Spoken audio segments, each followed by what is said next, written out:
Hello ပဲ အားလုံးပဲမင်္ဂလာ မင်္ဂ ပါ လာပါနော်ဒါကျွန်တော်တို့ SKT Studio မှာကျွန်တော်တို့ Modern Power T1 ဖွဲ့နဲ့မြန်မာတန်စင်ပေါ့နော်မိုနိုဆောင်းပဲပြောဟောအဲ့ဒါ mini album ထွက်ဖို့အတွက်ဒီညီလေးကသူ့နာမည်က ကျဲမင်းလောက် ရဲမဲလက်လို့ခေါ်တယ်နော်သူကိုယ်တိုင်ရေးသူကိုယ်တိုင်ဆိုထားပြီးတော့ကျွန်တော်တို့ Modern Power ဘန်မှာတမှုထူးခြားတဲ့ music အဲ့ဒီနဲ့ကျွန်တော်ကိုယ်တိုင်ပန်တီးတင်ဆက်ပေးတာပေါ့နော်တီးကပ်ပေးတာပေါ့အကြခင်မှာညီလေးရဲ့ဒီမြန်မာတန်စင် mini album ပေါ့နော် mini album အချင်းခုနပုတ်ပါတဲ့ mini album ခွေလေးထွက်မှာဖြစ်ပါတယ်ပေါ့ဒါပေမဲ့ခွေဆိုပေမဲ့ခွေလို့ပဲပြောရတာပေါ့နော်ဒီ online မှာပဲ online music platform တွေမှာ Google Play Store တို့เนาะကျွန်တော်တို့ဟို YouTube တွေเนาะ Facebook တွေ TikTok တွေမှာရှိတဲ့ platform တွေအားလုံးမှာကျွန်တော်တို့ mobile ခွင့်နဲ့ဒီညီလေးကကြာကြထွက်တော့မှာပေါ့နော်ဒါတီးတီးချင်းခုနပုတ်လုံးနဲ့ကျွန်တော်တို့တီးပြီးသွားသလိုဒါကျန်တဲ့လက်ကျန်တချင်းသုံးပုတ်ကိုဒါဘိုကယ်လာဆိုပြီးတော့ဒီညီလေးက basic master ပြီးတာနဲ့ကျွန်တော်တို့ခုနပုတ်လုံးကို online မှာ music platform တွေကနေပြီးတော့ထွက်ရှိသွားမှာဖြစ်ပါတယ်ဒါတီးဆိုအသက်လည်းဖြစ်တယ်ပေါ့နော်အဲ့တော့ဒါကျွန်တော်ထိုင်းနိုင်ငံကဘန်ကောက်မှာရှိတဲ့ညီလေးရဲမင်းလက်လို့ခေါ်ပါနော် ဟုတ်ကဲ့ပါ ပြည်သက်တွေပါပြောနေတယ် ကျွန်တော်တချင်လေးထွက်လာလို့ဆိုရင်အားပေးကြပါဦးလို့မြန်မာတန်စင်အသက်ဆောက်လုပ်တဲ့အတွက်ဒါကြောင့်မို့ဒီဘယ်လိုပြောမလဲဆိုလို့ဆိုလိုအပ်တာလေးစီးရင်လည်းခွင့်လုပ်ပေးလို့ရပါတယ်လို့အလုံးတစ်ဖက်နဲ့လောက်ရတဲ့ဟာဘလို့အတန်ကတော့တိတ်ပြီးတော့ကောင်းတဲ့ထဲတော့မပါပါဘူးဒါပေမဲ့စူးစမ်းမှုပေါ်မူတည်ပြီးတော့ကျွန်တော်စူးစမ်းထားပါတယ်လို့အားလုံးမင်္ဂလာပါလို့ကျွန်တော်ဝိုင်းဝန်းကူညီပေးတဲ့ကိုအောင်တို့လည်းများနေအောင်လုပ်လဲကျေးဇူးတင်ပါတယ်လို့เนาะကိုဟယ်ဒီလင်းတို့နဲ့ကျွန်တော်လိုက်ပို့ပေးတဲ့ကိုဟယ်ဒီလင်းတို့ကိုအောင်တို့လည်းအများကြီးကျေးဇူးတင်ပါတယ်လို့ โอเคပါအဲ့တော့ကျွန်တော်တို့ဒီမှာဒီနေ့သွင်းရတဲ့ချင်းလေးကိုနည်းနည်းလေးနားထောင်ကြည့်လို့ရတယ်ပေါ့နော် ဟုတ်ကဲ့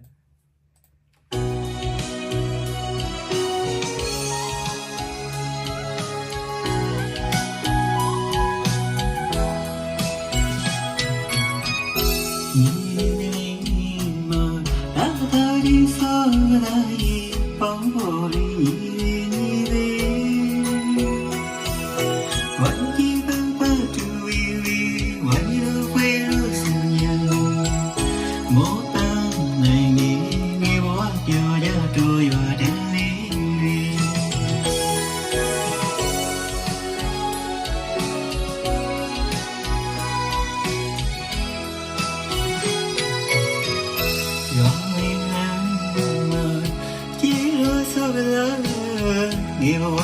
情侣，今天家你那个的眼睛，这心中一年没得的苦累，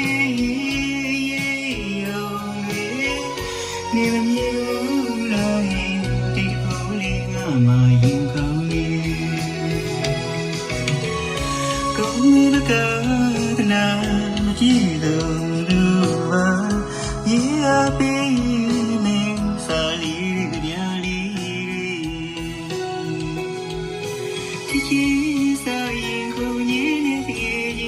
我表明无归，西达路也见那巴的，有呀里呢都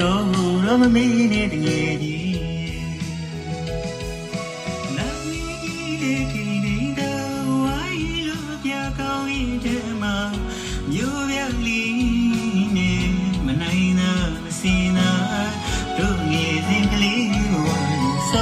ပြောပါလာတဲ့ချိန်လေးများ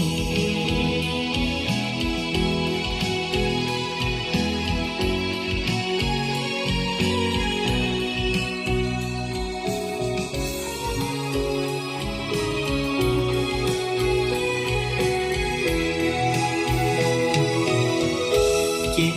လေးစုံလာတဲ့ချိန်စောကလေးပေါင်းဖို့ဒီဘေးစီဘေးမှာအားလုံးပဲကျွန်တော်တို့ Modern Power Music Band နဲ့ဒီလိုတန်စင်တွေဒီလို music အမျိုးအစားတွေလည်းအားမတာတန်းအဲ့လိုရတယ်ဆိုတဲ့အကြောင်းဒါတင်ပြပေးခြင်းဖြစ်ပါတယ်ကျွန်တော်တို့ Studio SKT မှာအခုလိုလာရောက်ပြီးတော့ဂီတကွာဒနာရှင်တွေအားလုံးကိုအဆိုတော်တွေ professional တွေဖြစ်နိုင်အောင်ဖြစ်သွားအောင်လို့လည်းကျွန်တော်ဘက်ကနေတော့အများကြီးတာဝန်ယူပြီးတော့